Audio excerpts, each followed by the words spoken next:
Saudara, pada saat berpidato di peringatan HAM sedunia, Presiden menyatakan telah meminta Jaksa Agung untuk melakukan penyidikan umum atas dugaan pelanggaran HAM berat di Paniai, Papua yang terjadi pada tanggal 7 Desember tahun 2014 ketika Presiden baru 5 atau 6 minggu menjadi presiden terjadi peristiwa itu.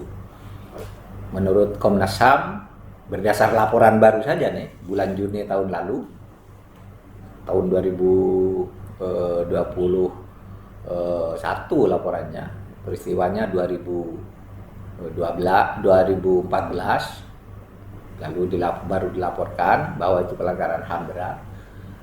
Maka Presiden sekarang meminta agar itu dilakukan penyidikan umum dan Jaksa Agung sudah membentuk tim jaksa senior untuk melakukan penyidikan umum sebanyak 22 orang jaksa senior. Saya ingin sampaikan bahwa sampai saat ini ada 13 kasus pelanggaran HAM berat yang dikoordinasikan atau direkomendasikan oleh Komnas HAM untuk segera diselesaikan. Ya. 9 itu terjadi sebelum tahun 2000. 4 terjadi sesudah tahun 2000. Nah, ini rekomendasi dari Komnas HAM. Saya ingin katakan, yang berhak menyatakan satu peristiwa itu pelanggaran HAM berat atau bukan, itu hanya Komnas HAM. Masyarakat kadangkala mencampur aduk nih, tugas Komnas HAM dan tugas Bareskrim dan Kejaksaan. Kalau pelanggaran HAM berat hanya boleh dinyatakan oleh Komnas HAM. Ada kejahatan berat, tindak pidana berat, itu bukan pelanggaran HAM berat. Ya itu tindak pidana berat aja, beda istilahnya. Dalam hukum soal istilah aja, soal stipulasi lah kalau dalam hukum.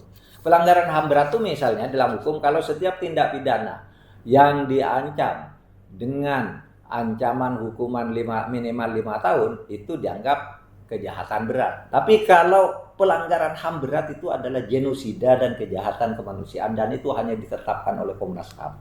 Nah, saudara, menurut undang-undang juga, menurut pasal 43 Undang-Undang Nomor 26 Tahun 2000, yang terjadi sebelum tahun 2000 itu bisa diadili oleh pengadilan HAM ad hoc.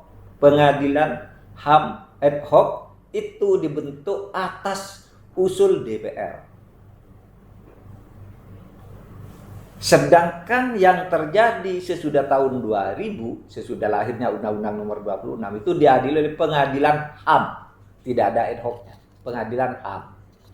Nah, ini kita mulai dari yang 4 ini, yang terjadi di tahun sesudah tahun 2000 dengan pengadilan HAM. Dan mulai dari Paniai. Nah, selain itu ada jalur lain. Ada pengadilan HAM ad hoc, ada pengadilan HAM, lalu ada KKR, Komisi Kebenaran dan Rekonsiliasi, yaitu penyelesaian di luar pengadilan atas masalah-masalah yang non-hukum, non-yudisial gitu. Nah, itu juga sekarang kita sedang menyiapkan rancangan undang-undangnya. Nah, demikian dari saya menjelaskan apa yang sudah dipidatokan oleh Presiden pada hari Komnas HAM tanggal 10 Desember di Istana Merdeka 3 hari yang lalu.